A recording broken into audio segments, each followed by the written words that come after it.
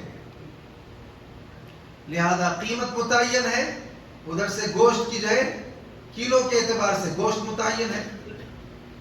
اب جانور اگر ذبح بھی کر دیا اس نے، فرض کر لیں کہ اگر شراکت کی وجہ سے سب کو گوشت زیادہ آتا ہے، لیکن بات جو طے ہوئی تھی وہ صرف 40 کی اور آیا ہے 50، تو یہ 10 کلو تو دے گا نہیں اسے۔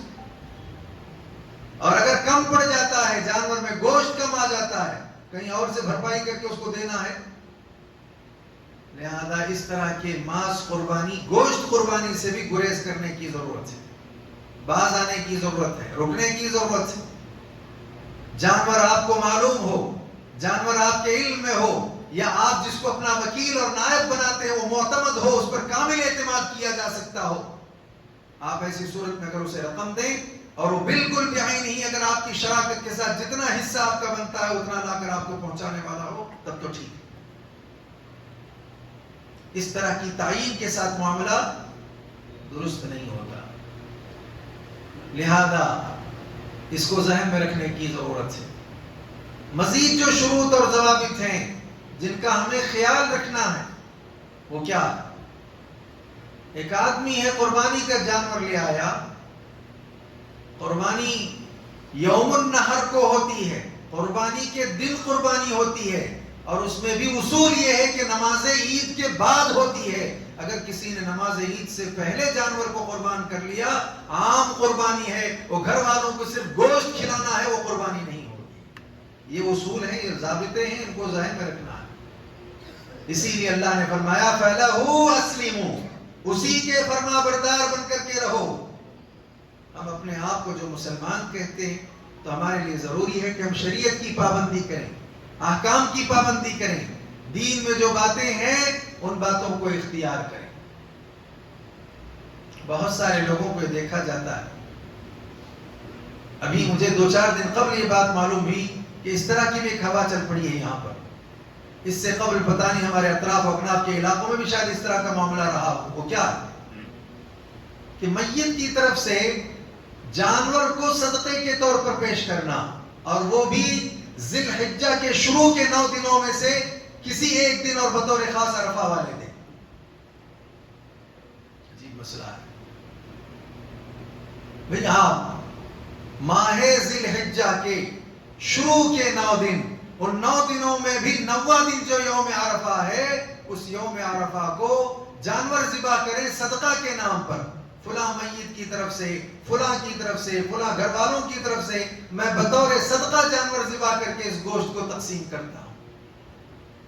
تو سب سے پہلی بات یاد رہے کہ ان 9 دنوں کی تخصیص کرنا، ان 9 دنوں میں بھی عرفہ کو خاص کرنا، اور عرفہ میں بھی گوشت کو، جانور کے گوشت کو خاص کرنا، یہ دلیل کا متقاضی ہے. اس سلسلے میں دلیل کی ضرورت ہے.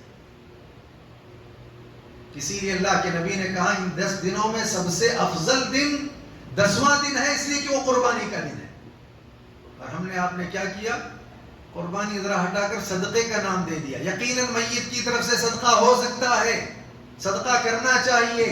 سال بھر میں کسی بھی وقت میں جیسے آپ کو سہولت آئے آپ کو صدقہ کرنا چاہیے. اس لیے کہ حضرت سعد بن عبادہ رضی اللہ تعالی عنہ سفر میں تھے. جب سفر سے واپس آ گئے تو آنے تک ان کی والدہ کا انتقال ہو گیا. اللہ کے نبی کی خدمت میں حاضر ہو کر کے مسئلہ پوچھتے ہیں. کہتے ہیں اللہ کے نبی، میری والدہ محترمہ بیمار تھی، میں سفر پر تھا، واپسی سے پہلے وہ انتقال کر گئی ہے. اب وہ کچھ کہتی، کچھ کہنے کا موقع ملتا تو یقیناً وہ وصیت کر جاتی یا صدقہ کرتی. نہیں ایسا مواقع آئے، کیا میں ان کی طرف سے صدقہ کر سکتا ہوں؟ اللہ کے نبی نے اجازت دی. کہاں؟ صدقہ کر سکتے ہو. اچھا، صدقے میں انہوں نے کیا کیا؟ صدقے میں سعد بن عبادہ انصاری جتنے تھے ان کے سردار تھے، اور صدقے میں انہوں نے اپنے ماں کی طرف سے ایک بڑا باغ تھا، اس باغ کو صدقے میں پیش کر دیا. تو کیا معلوم ہوا؟ صدقے میں گوشت بھی دے سکتے ہیں آپ، صدقے میں جانور بھی دے سکتے ہیں آپ، صدقے میں مال اور پیسہ بھی دے سکتے ہیں، صدقے میں آپ باغ بھی دے سکتے ہیں، صدقے میں کوئی گھر بھی اگر آپ کسی کو دینا چاہیں تو اسے. یہ خاص کرنا 9 ذی الحجہ کو، عرفہ والے دن، اور وہ بھی جانور اور جانور کا گوشت، اور وہ بھی عرفہ والے ہی دن کرنا. تو یہ جو تخصیص ہے، یہ جو خاص کرنا ہے، لہذا اسلاف سے ہمارے یہاں یہ ثبوت اس کا نہیں ملتا، روایتوں سے اس کا ثبوت نہیں ملتا.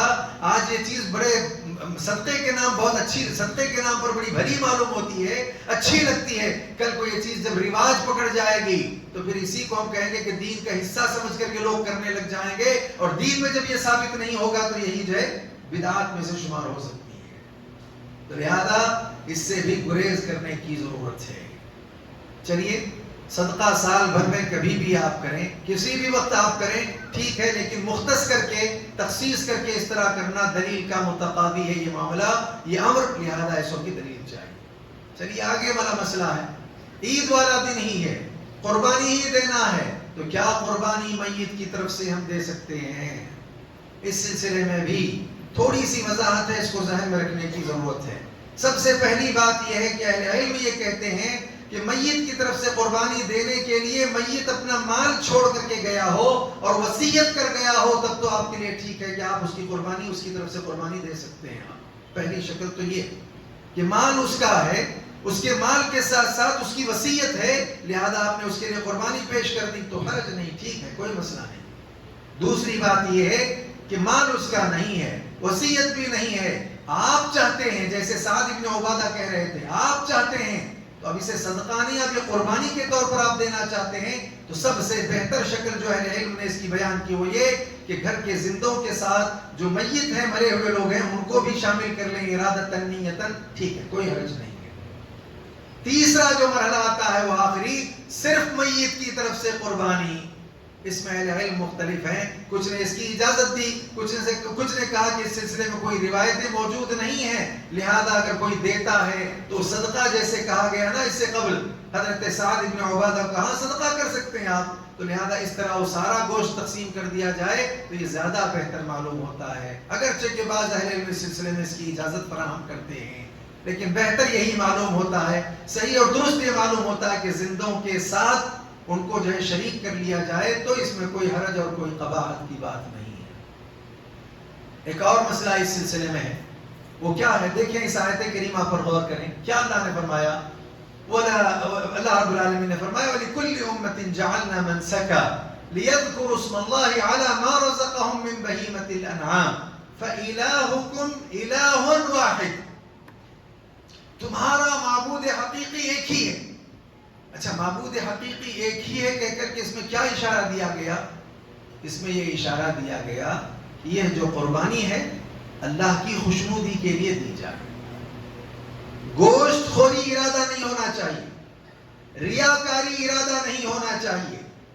دیکھیں آپ اللہ کے نبی علیہ السلام ہر سال 2 دمبوں کی قربانی دیا کرتے تھے. ٹھیک ہے, 2 دمبوں کی قربانی دیتے, اور آپ ویسے پسند کرتے تھے کہ اللہ کے راستے میں جب کسی چیز کو پیش کیا جائے تو جوڑا جوڑا پیش کیا جائے. کیسے؟ ایک ساتھ جوڑا جوڑا پیش کیا جائے. ماشاءاللہ ہمارے ہاں ایسے لوگ بھی موجود ہیں, کبھی کسی موقع پر ہم سے اس طرح کی باتیں کسی نے سن لی, ارادہ کر لیا کہ آئندہ سے ہم جوڑا جوڑا ہی دیں. ہمارے یہاں معاشرے میں کچھ ایسے لوگ موجود ہیں, اللہ نے رقم دی ہے, اس رقم میں صحت کے حوالے سے جو اصول دیے گئے ہیں, دانت ہونے کے حوالے سے, مسل نہ ہونے کے حوالے سے, ایک آدمی ایک جان نہیں 3-3 4-4 جانیں دے سکتا ہے. لیکن اس کے باوجود وہ اسی رقم میں ایک بھاری بھرکم بڑا فربا قسم کا جانور خرید کر کے لاتا ہے. اگر نیک نیتی ہے, اگر اچھا جذبہ ہے, یہ بہت بڑی قربانی ہے. لیکن اگر مقصود یہ نہیں ہے, ریاکاری ہے, نام و نمود ہے, دکھاوا ہے, گوشت خوری ہے, تو اس سے بہتر تو یہ ہے کہ آپ اس طرح کے فربے, بہت زیادہ موٹے, بہت زیادہ ہائی فائی انداز کے بڑی قیمتیں دکھا بتا کر کے لانے سے بہتر یہ ہے کہ اتنی قیمت میں 2-2 3-3 جانور آپ خرید لیں. لہذا گوشت کا بھی اضافہ ہوگا, جانیں بھی زیادہ جائیں گی, قربانیاں زیادہ پیش ہوں گی, اور اس اعتبار سے آپ کا معاملہ بھی اجر کے اعتبار سے بہت زیادہ بڑھ جائے گا. اس کے برعکس بعض لوگ ایسے ہیں 2-2 10-10 جانور کی قربانی دے سکتے ہیں, لیکن جب شہر عید الاضحیٰ آتا ہے یا شہر ذی الحجہ آ جاتا ہے اور عید کے دن جو ہے دیکھا یہ جاتا ہے کہ وہ ایک جانور کی بھی قربانی نہیں دیتے. استطاعت کے ہونے کے باوجود, صلاحیت کے رہنے کے باوجود, جبکہ قربانی عبادت ہے اور بہت عظیم عبادت ہے, یہ بہت بڑی عبادت ہے کہ اللہ کے نبی علیہ السلام پر کبھی غربت کے حالات ایسے آتے کہ 2-2 دن آپ کو جو کی روٹی یا کھانا نصیب نہیں ہوتا, کئی دن تک گھر میں چولہا نہیں جلتا, لیکن آپ ہر سال قربانی کا اہتمام کرتے. اب ہم یہاں یہ نہیں کہتے کہ یہ فرض, لازمی, واجب, ضروری, استطاعت کے باوجود اگر آپ علم میں لانے کے لیے کہ ہمارا دین کتنا آسان ہے, کسی سال اگر آپ نے قربانی نہیں دی, اس پر بھی آپ کو اجر ملے گا.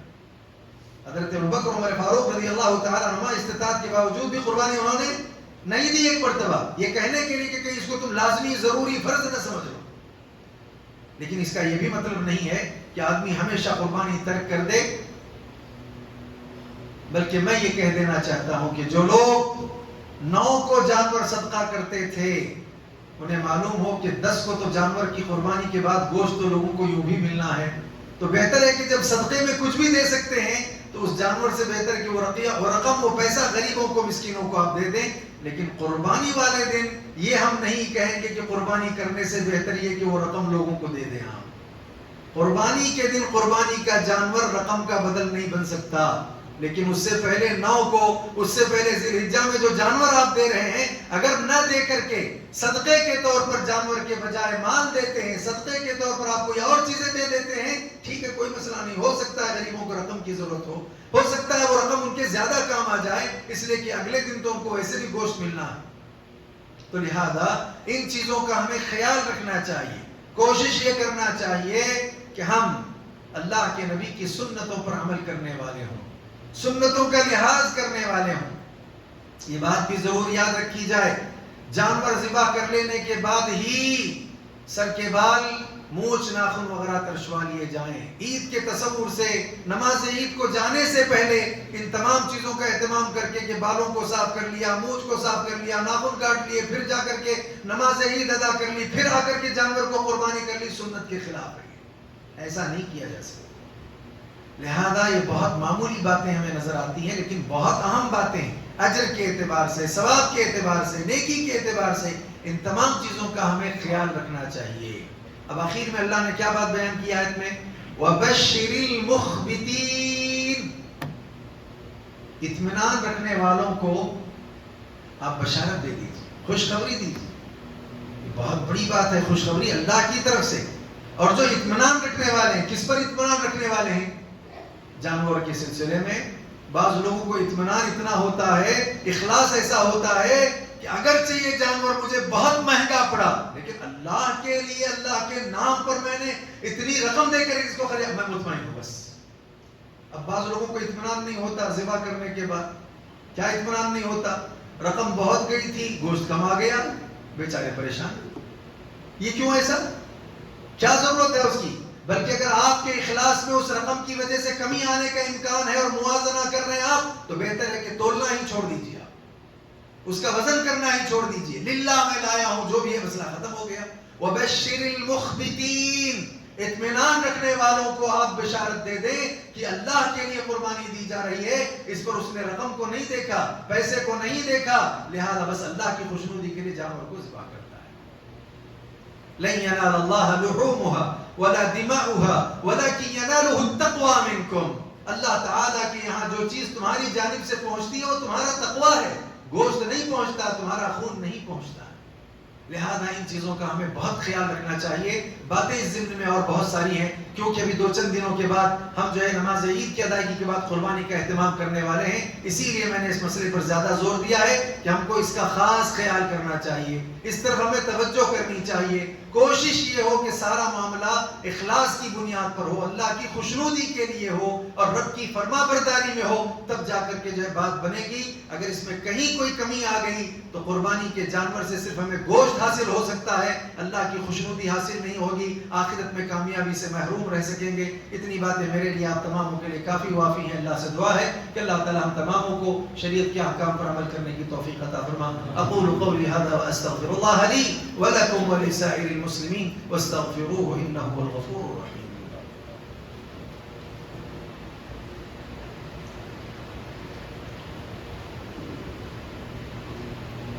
الحمد لله والصلاة والسلام على رسول الله، أما بعد، قال الله تبارك وتعالى في كلامه المجيد: ثم أتموا الصيام إلى الليل.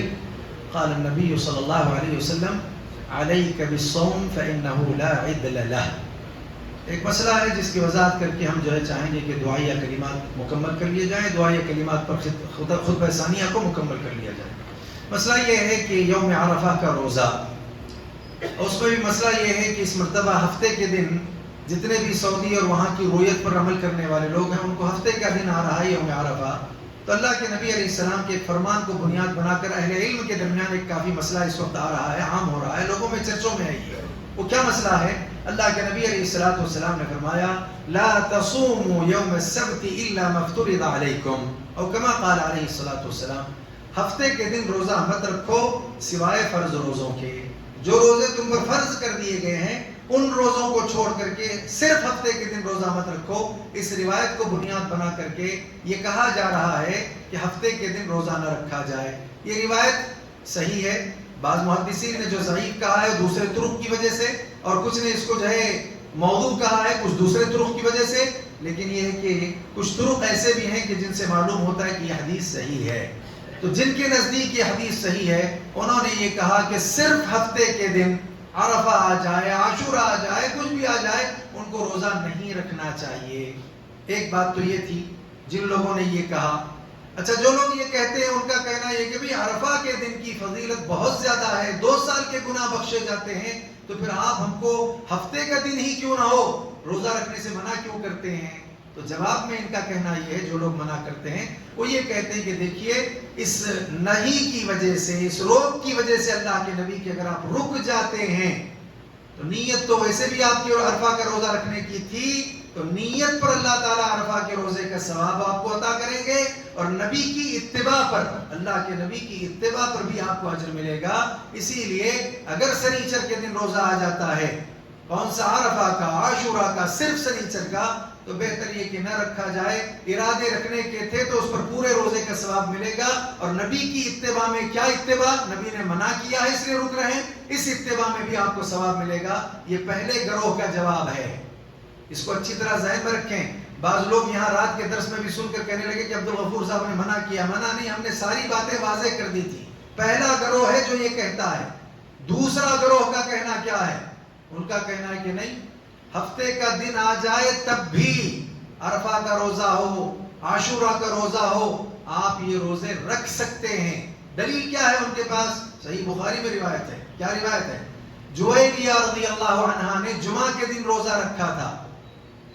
اللہ کے نبی نے پوچھا کیا تم نے اس سے ایک دن پہلے روزہ رکھا اس کے ساتھ؟ کہا نہیں. کیا تم اس کے بعد والے دن روزہ رکھنے کا ارادہ رکھتی ہو؟ کون سا ہے بعد والا دن؟ بعد والا دن شنیچر آ گیا ہے, ہفتہ آ گیا ہے. تو پھر ہفتے کے دن منع کرنے والے لوگوں کے لیے دلیل ہے کیا؟ یہاں تو کہا گیا ہے, فرض روزوں کی بات نہیں, کہ ہفتے کا دن کیا روزہ رکھنے کی نیت ہے تمہاری؟ کہا نہیں. اگر ہفتے کے دن بھی روزہ رکھنے کی نیت نہیں ہے تو پھر جمعہ والے دن صرف روزہ رکھنا بہتر نہیں, روزہ توڑ دو. تو اللہ کے نبی نے صرف جمعہ والے دن روزہ رکھنے سے منع کیا. ایسے ہی اگر جمعہ کے ساتھ ہفتے کو شامل کر لیں آپ, اور جمعہ کے ساتھ جمعرات کو شامل کر لیں, مسئلہ ختم ہے. اب ہفتے کو بھی اگر آپ نے منع کیا ہے اللہ کے نبی نے, تو ہفتے کے ساتھ جمعہ کو شامل کر لیں, مسئلہ حل ہو گیا ہے آپ کا. تو لہذا اس اعتبار سے صرف ہفتے کی ایک بات, اور صرف بعض لوگوں کی ہے کہ نہیں ہفتے کے ساتھ آپ دن کو جوڑ لیجئے, یا نہ جوڑ کر کے بھی اگر آپ رکھنا چاہتے ہیں تو رکھ لیجئے. اس لیے کہ اللہ کے نبی علیہ الصلوۃ والسلام نے جویریہ رضی اللہ عنہا سے یہ فرمایا کہ جمعہ کے ساتھ ہفتہ کو شامل کر لو, تو ہفتے کا روزہ رکھا جا سکتا ہے. اور دوسری دلیل اس کی کیا ہے؟ دوسری دلیل اس کی یہ ہے کہ ازواج مطہرات میں سے, امہات المومنین میں سے ایک روایت کرتی ہیں کہ اللہ کے نبی علیہ الصلوۃ والسلام ذی الحجہ کے 9 روزے رکھا کرتے تھے. بعض نے اس کو شاذ کہا اس حدیث کو, لیکن یہ حدیث صحیح ہے محدثین کے نزدیک. 9 روزے رکھا کرتے تھے. تو کیا ان 9 روزوں میں سنیچر نہیں آتا ہے؟ ہو گیا ہفتے کے دن, خود اللہ کے نبی نے رکھا ہے. ان 9 روزوں کو آپ نے رکھا ہے تو نبی کی سنت ہو گئی. تو لہذا یہ دوسرا گروہ ہے جو کہتا ہے کہ بہتر یہ ہے کہ آپ ہفتے کے دن آ جائے یا اس کے علاوہ دنوں میں بھی آ جائے. تو بطور خاص ہفتے کو ممانعت والی جو بات آئی ہے وہ یہ ہے کہ آپ کون سے روزے رکھنے سے باز آئیں گے, کون سے روزے نہیں رکھیں گے, یہ ہے حتمی فیصلہ. اس کو یاد رکھنا چاہیے. فرض روزے ہفتے کو آپ رکھ سکتے ہیں, مسنون روزے آپ ہفتے کو رکھ سکتے ہیں.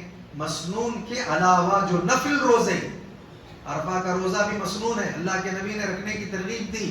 عاشورہ کو نبی نے رکھا ہے, رکھنے کی ترغیب دی. یہ سب مسنون ہو گئے. تو مسنون روزے آپ رکھ سکتے ہیں. مسنون کے علاوہ جو نفل روزے ہیں وہ وہاں حدیث کا مطلب بنے گا کہ صرف ہفتے کو روزہ نہیں رکھنا چاہیے. کا مطلب یہ ہوا کہ نفل روزے نہیں رکھنا چاہیے. جیسے ہمارے ہاں فرض نماز ہے, فرض کے ساتھ سنتیں ہیں, سنتوں کے علاوہ نفل نمازیں بھی ہوتی ہیں. تو نفل کے سلسلے میں یہ بات ہے کہ صرف نفل روزہ صرف ہفتے کے دن آدمی رکھنا چاہے تو لہذا ایسی صورت میں اس کے لیے مناسب نہیں ہے, اس سے وہ گریز کرے. صرف جمعہ رکھنا چاہے مناسب نہیں ہے. البتہ مسنون روزے آتے ہیں, فرض روزے اگر رہتے ہیں تو اس میں انشاءاللہ کوئی حرج نہیں ہے, کیونکہ فرض روزے رکھنے کی تو ویسے بھی اجازت ہے. اجازت کیا, یہ ضروری ہے. اور مسنون روزے اللہ کے نبی علیہ السلام نے رکھے ہیں, اسی لیے ہم کو بھی رکھنا چاہیے. یہ مسئلہ میرا خیال ہے کہ اچھی طرح سے واضح ہوا. اب اگر کوئی 9 روزے رکھتے ہیں تو اس کے ساتھ ہفتہ بھی آ جائے, حرج نہیں ہے. صوم داؤدی میں بھی ہفتہ آ جاتا ہے تو حرج نہیں ہے. اس طرح کی بات ہے. وجہت نظر ہمارا اب تک کا یہی ہے, اسی کو ذہن میں رکھنا چاہیے. اللہ مجھے آپ سب کو احکام کو اچھی طرح سمجھ کر کے اس پر عمل کرنے کی اللہ توفیق عطا کرے. ہم تمام کے جائز ضروریات کو پورا کرے. ہر آفت, ہر بلا, ہر پریشانی سے ہمیشہ کے لیے ہم سب کی حفاظت فرمائے. اللهم اغفر لجميع المؤمنين والمؤمنات والمسلمين والمسلمات الأحياء منهم والأموات إنك سميع قريب مجيب الدعوات. عباد الله رحمني ورحمكم الله, إن الله يأمر بالعدل والإحسان وإيتاء ذي القربى وينهى عن الفحشاء والمنكر والبغي يعظكم لعلكم تذكرون. اذكروا الله يذكركم وادعوه يستجب لكم ولذكر الله تعالى أعلى وأولى وأعز وأجل وأهم وأكبر. أقم الصلاة.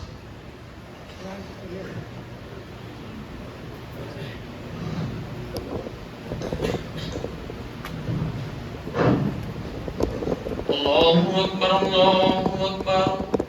أشهد أن لا إله إلا الله